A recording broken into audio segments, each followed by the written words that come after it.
Bienvenidos a un nuevo programa de Salud Hoy, una nueva semana en el cual vamos a seguir informándonos de diferentes aspectos relacionados a la salud.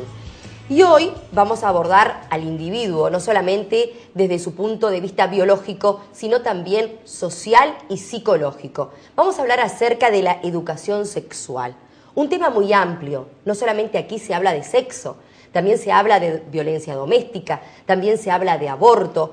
Aquí es un tema muy importante y que sería además necesario empezar a abordarlo desde muy pequeños. Para hablar sobre esto y de la importancia de una buena educación sexual, no solamente en la escuela, sino también en la familia, hemos invitado a la licenciada Karin Rodríguez, a quien estamos dándole las muy buenas noches. Bienvenida, Ale. Muchas gracias. Es un placer para mí compartir este espacio con ustedes y con la audiencia. Muchas gracias, Karin.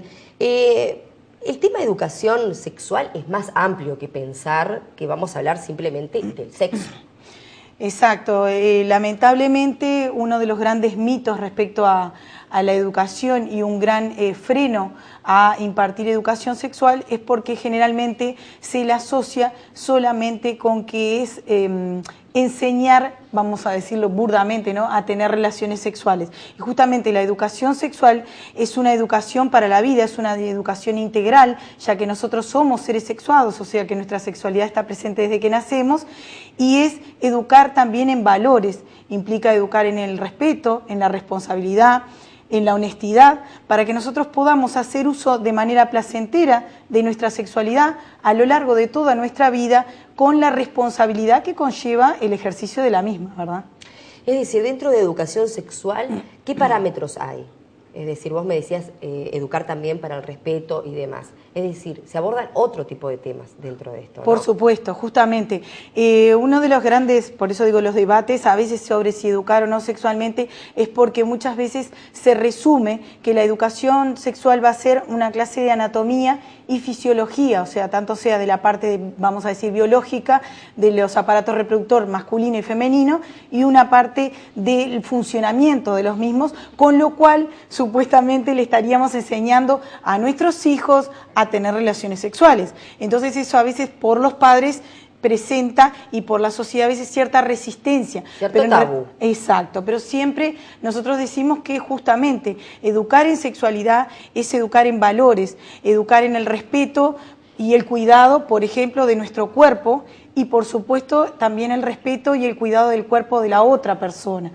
Esto nos va a ayudar mucho, evidentemente, cuando nosotros crecemos, bueno, en la prevención, evidentemente, tanto del abuso sexual, ni hablemos del tema de anticoncepción en general, con lo cual también estaremos evitando la problemática del aborto, o sea que tiene muchas ramas muy importantes, ¿verdad? Está ayudando en muchísimas cosas, pero no se centra solamente en eso. Recordemos que en realidad, si bien no se llevan adelante, lamentablemente, los programas de educación sexual como se deberían de llevar de manera sistemática y a través del acompasar el desarrollo de los individuos, en realidad sí, las personas que estamos en educación, y en mi caso también en la parte de terapia sexual, sabemos, y cuando armamos proyectos es para abordar desde el jardín de infantes, acompañando jardín de infantes, colegio, y luego la formación en el liceo, ¿verdad?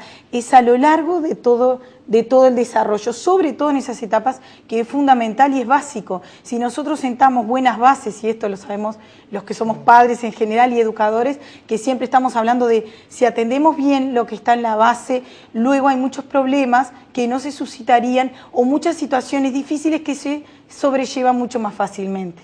Karin, pero ¿quién tiene que realizar esa tarea? ¿Quién debería de educar realmente? Bueno, ese es justamente otro gran debate, ¿no? Porque actualmente hay padres que sí son partidarios de la educación sexual, pero delegan toda la responsabilidad o le asignan la carga, bueno, sea el Estado, en la figura en este caso de escuelas, de jardines de infantes, y nosotros decimos que la responsabilidad es compartida. Porque nuestra matriz, nuestra base siempre va a ser, y esto es fundamental que lo tengamos claro, a nivel de familia, ¿tá? Por eso es también importantísimo trabajar en apoyo, en orientación y en talleres con la familia, con los papás, ¿tá? Porque son las primeras personas con las que va a tener contacto ese niño.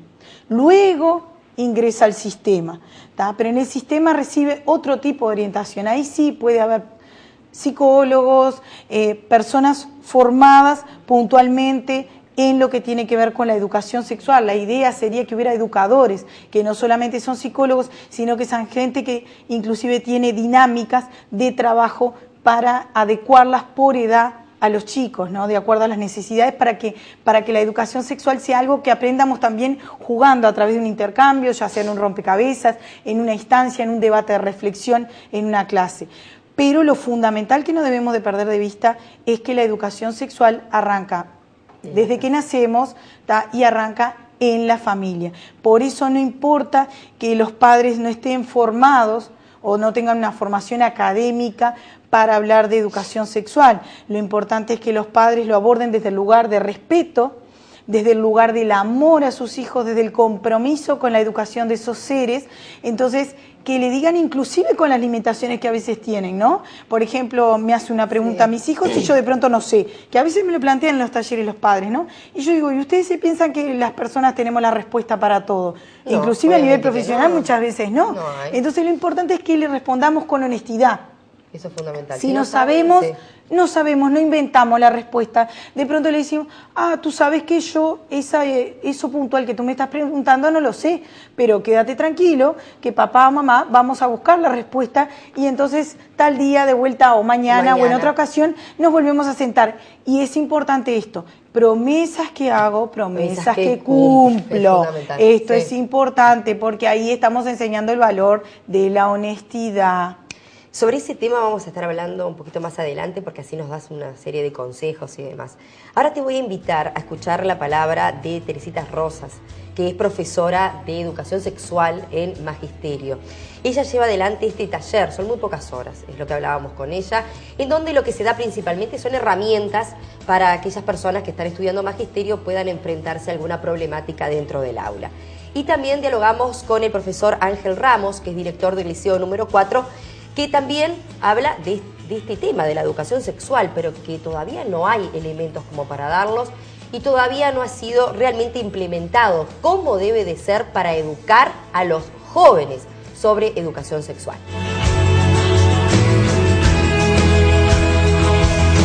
Sí, se trabaja a nivel de seminarios, talleres, en segundo año de Magisterio.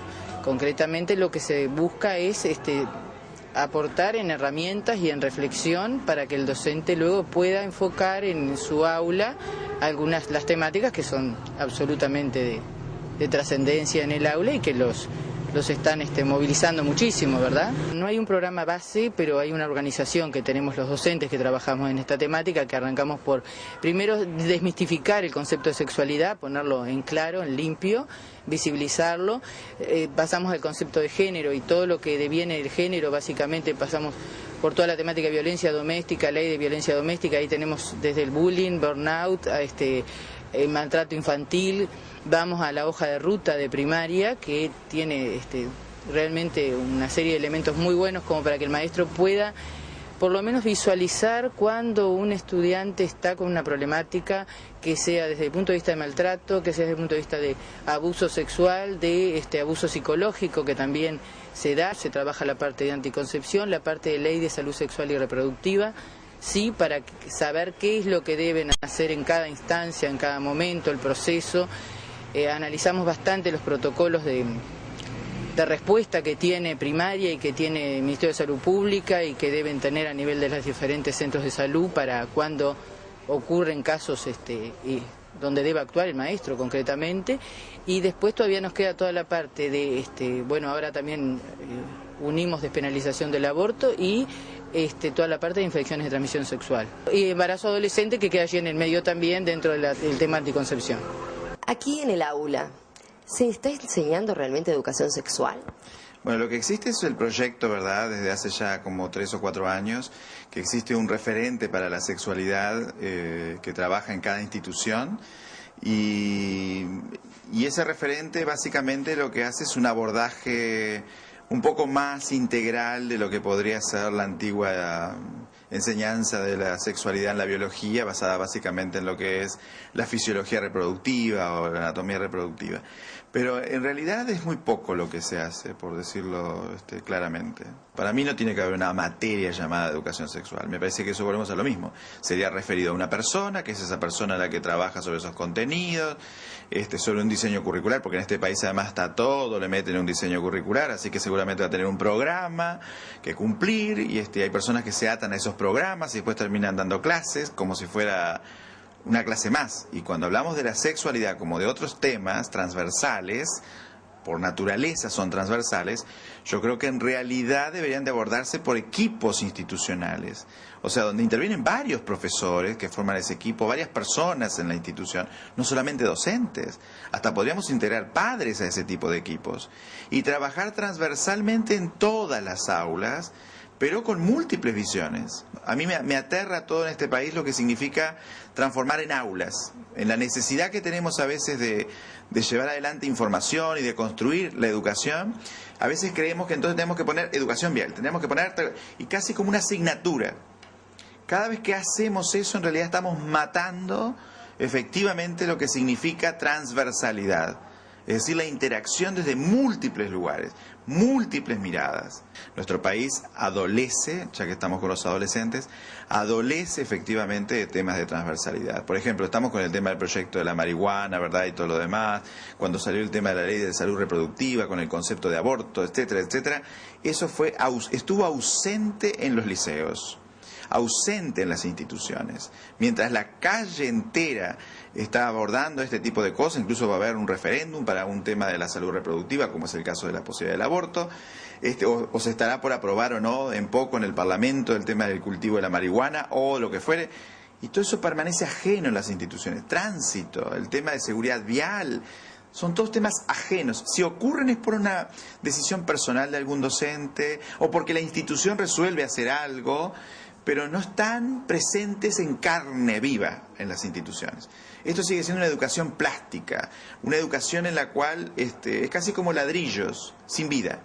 Aprendemos matemática, biología, más menos, más bien, mal, pero no tienen vida. Esto no tiene vida, esto no educa para la realidad. Por eso es que los chicos no permanecen en los liceos, se quieren ir. Vienen porque encuentran otros jóvenes y se quieren ir porque esto no es real. Acá yo no aprendo nada. Nada que me sirva en la vida a la cual salgo a las 5 de la tarde o a las 12 del mediodía.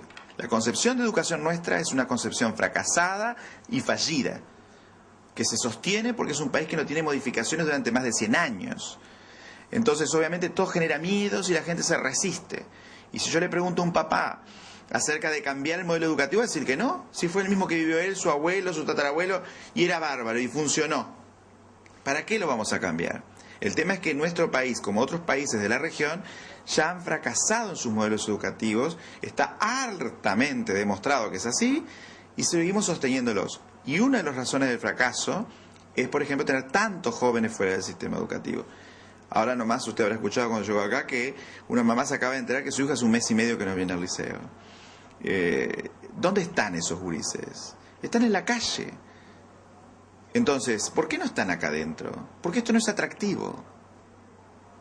Entonces las instituciones tienen que tener el valor de educar en ciudadanía, de construir ciudadanía, pero no desde el discurso, no desde las tonterías que a veces se cree que es construir ciudadanía por poner un concepto más en alguna asignatura. No, tienen que abrir absolutamente las estructuras curriculares. Y una de ellas es esa, la transversalidad, algo que carecemos rotundamente.